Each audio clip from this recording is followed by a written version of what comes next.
বন্ধুরা আজকে দুপুরে রান্না করেছি, এদিকে ভাত আছে, এদিকে চিকেন, একটু বরবটি আলু ভাজা। তো আমার ছোট মেয়ে এই যে কষা মাংস তো রেখেছিলাম, তো কিছুটা খেয়ে নিয়েছে। এদিকে আমার বড় লাডলি বসেছে, মাংস আর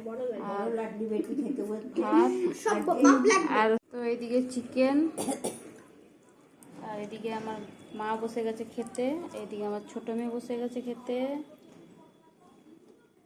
আর আমি এই যে মা কমিয়ে দিল ভাত, আর এদিকে আমার বড় মেয়ে বসে গেছে খেতে। তো বন্ধুরা এই যে এতক্ষণ আমিও বসে গেছি, এদিকে পাতে বরবটি আলু ভাজা নিয়েছি, ভাত নিয়েছি, আর এদিকে মাংস নিয়েছি।